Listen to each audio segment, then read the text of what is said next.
প্রথম পরিচ্ছেদ, পৃথিবীতে নবী ও রাসূলদের পাঠানোর স্বরূপের আলোচনা। প্রথম পাঠ, রিসালাতের স্বরূপ ও নবী রাসূলের পরিচয় পার্থক্য নিয়ে আলোচনা। রিসালাতের স্বরূপ বা প্রকৃতি। ঈমানের অন্যতম বিষয় হল আল্লাহ তাআলার নবী রাসূলগণের প্রতি বিশ্বাস স্থাপন করা। এই বিশ্বাস পোষণ করতে হবে যে আল্লাহ মানব জাতির কল্যাণ ও সঠিক পথের দিশা দেওয়ার জন্য বিভিন্ন সময়ে মানুষদের মধ্য থেকেই অসংখ্য ব্যক্তিকে নবী রাসূল হিসেবে মনোনীত করে তাদের কাছে স্বীয় বাণী দান করেছেন এবং সে অনুযায়ী মানুষকে সত্য ও কল্যাণের দিকে আহ্বান করার নির্দেশও দিয়েছেন। তারা সবাই উত্তম আদর্শের প্রতীক ছিলেন। তারা সবাই নিজ নিজ দায়িত্ব ও কর্তব্য যথাযথভাবে পালন করেছেন। তাদের অধিকাংশের নাম ও বিস্তারিত বিবরণ আমরা জানি না। যাদের নাম আল কুরআনে নির্দিষ্টভাবে উল্লেখিত হয়েছে তাদেরকে আমরা নবী রাসূল বলে বিশ্বাস করি। আর যাদের নাম আমরা জানি না তাদেরকেও আমরা অনির্দিষ্টভাবে বিশ্বাস করি, শ্রদ্ধা করি ও ভালোবাসি।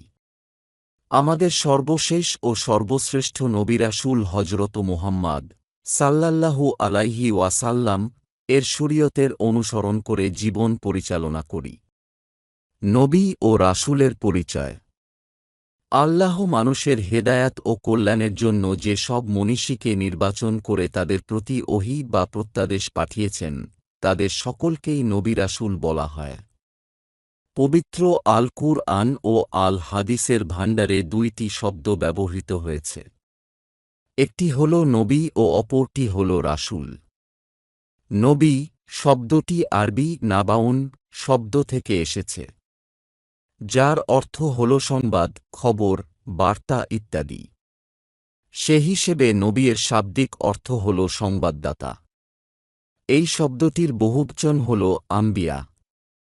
আর শরীয়তের পরিভাষায় নবী হল আল্লাহর পক্ষ হতে সত্য ইলহাম বা স্বপ্ন অথবা ফেরেশতা প্রেরণের দ্বারা যার প্রতি বিশেষ ধরনের ওহী নাজিল করা হয়েছে, এরূপ মনোনীত ব্যক্তিকে নাবী বলা হয়।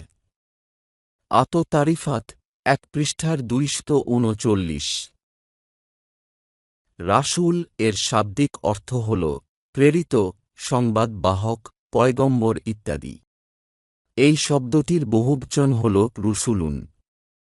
শরীয়তের পরিভাষায় রাসূল হল এমন ব্যক্তি যাকে আল্লাহ তাআলা তার বিধিবিধান পৌঁছানোর উদ্দেশ্যে মানুষের কাছে প্রেরণ করেছেন।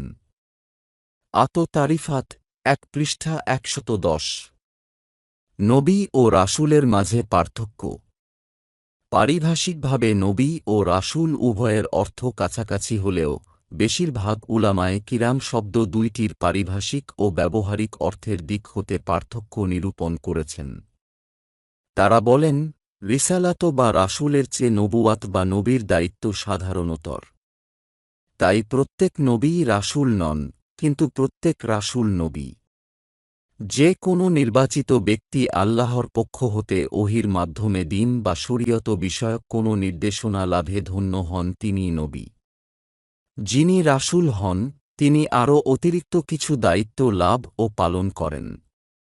এই সম্পর্কে মুহাম্মদ ইবনে আলাউদ্দিন ইবনে আবিল ইজ আল হানাফি রহমাতুল্লাহি আলাইহি বলেন, নবী ও রাসূলের মাঝে পার্থক্যের বিষয়ে বিভিন্ন কথা বলা হয়েছে। এই বিষয়ে সবচেয়ে সুন্দর মত হল, যাকে আল্লাহ আসমানী সংবাদ প্রদান করেন, যদি তাকে ওই সংবাদ অন্যের কাছে পৌঁছানোর দায়িত্ব প্রদান করেন, তবে তিনি নবী ও রাসূল। আর যদি তাকে অন্যের কাছে পৌঁছানোর দায়িত্ব না দেওয়া হয়, তবে তিনি শুধু নবী, রাসূল নন। শরহুল আকিদাহ ১৮৫। এই থেকে স্পষ্ট হয়ে যায় যে আল্লাহর পক্ষ হতে ওহী প্রাপ্ত প্রত্যেক ব্যক্তিকেই নবী বলা হয়। ওহী প্রদান করা হয়েছে এমন কোনো ব্যক্তিকে যদি আল্লাহর নতুন বিধানাবলী দান করে তা তাবলীগ বা প্রচার করার নির্দেশ দেওয়া হয়, তাহলে তিনি রাসূল। যেমন আল্লাহ তাআলা ইহুদীদের মধ্যে অনেক নবী প্রেরণ করেছেন, যাদেরকে তিনি নতুন কোনো বিধানাবলী দান করেননি।